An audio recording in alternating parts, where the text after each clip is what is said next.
Hello everybody, and welcome to Drawing for Illustration.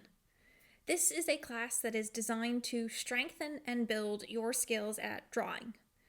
I like to consider this class really a foundations drawing for illustration class, because what it covers are many topics you may have studied before in foundations like perspective and anatomy, but we will be building upon them. We are going to go more in depth, cover some aspects you probably didn't have a chance to earlier, and work on practical ways to use these in your illustrations. By the end of the class, you guys should have a solid understanding of the building blocks to help you draw from your imagination. As an illustrator, you're required to be so many different things: a traveler, a historian, and a narrator all at once. And it takes a lot of practice and study to be all of these things. So a lot of the big things I like to think about that illustration requires that I need to do from time to time is complicated scenes. As an illustrator, I'm often required to paint very complicated and difficult scenes. I need to paint places that are hard or impossible to visit. I need to paint things from different time periods, whether or not it's the past or even the future. And things that have never existed before. All of these things are really, really difficult, and to be a successful illustrator, you need to be able to do a wide variety of different things.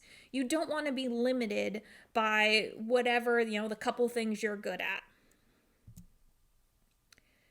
To be able to do all that, you need to have a solid balance of both knowledge of how the world works and references to support that. Now, ideally, in the best case scenario, you want to have a total understanding of how the world works and how to draw it. If you do, you don't really need to rely on references so much. The problem is that the world is extremely complicated, and it takes decades of study to really be experts at things like perspective, anatomy, light, shadow, drapery, animal anatomy, and so on. So to supplement that knowledge and to speed up your time, we use references. And there are pros and cons to both of these methods. When using knowledge, your pros are, you can work uniquely and unencumbered. If you have the knowledge how to draw something, you can just draw it. You don't have to sit and wait and look around and find references or take references. The cons are it takes a lifetime of studying to truly understand it well enough to work without assistance. References are faster and easier. Trust me, I hate taking references. It's really annoying, and oftentimes it feels time-consuming, but at the end of the day, it's a lot faster than learning how to draw something from scratch. For example, if I needed to draw a horse, it is a lot faster and easier to either find references online of a horse or even go out and photograph a horse than it is to actually go and study horses. You'd have to learn how the bone structure of a horse works. You have to understand the muscles. You have to understand how all these parts fit together and move. You have to understand how light hits the surface of their skin and bounces off. All these things you need to understand to actually be able to draw a horse from, completely out of your mind.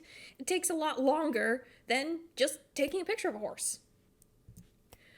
The cons are you don't want to become too reliant on references and end up with stiff or uninspired images. You don't want to just use the first picture of the horse you find online and just happens to be whatever pose that's in, and it doesn't really fit into your illustration. So you need to find the best of both of these things here.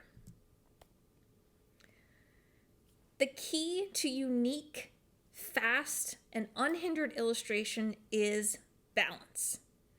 The fact of the matter is, as students, your current knowledge only covers the very tip of an iceberg, and references will help speed up your understanding and fill in the gaps. So that's why what we're looking for is a balance between the two.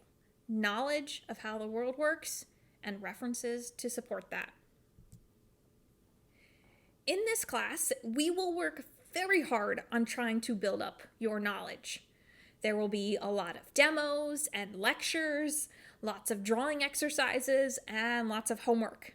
This class isn't for the faint of heart, or for those of you just hoping to float by. And still, this is all considered pretty entry-level information when it comes down to it. If you really want to get good at these things, it will take an extreme amount of dedication on your part and really going above and beyond for your own benefit.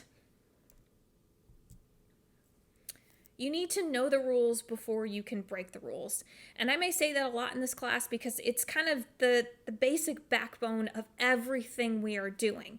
You need to know how perspective works before you can start messing with it. You need to know how anatomy works before you can start creating your own types of creatures. So I know it's tempting. You want to jump ahead and start creating your own things out of your head.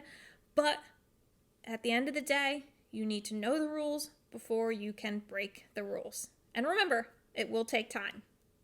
Lastly, in this class, we will be working 100% in graphite pencil. Here are some beautiful examples of how other illustration masters have used the medium. Sometimes black and white work tends to get a backseat compared to color work, especially when it comes to the lowly pencil. You may be thinking to yourself that you're already comfortable with pencil and you want to move on to other things, but that is exactly why we want you to keep building upon those skills.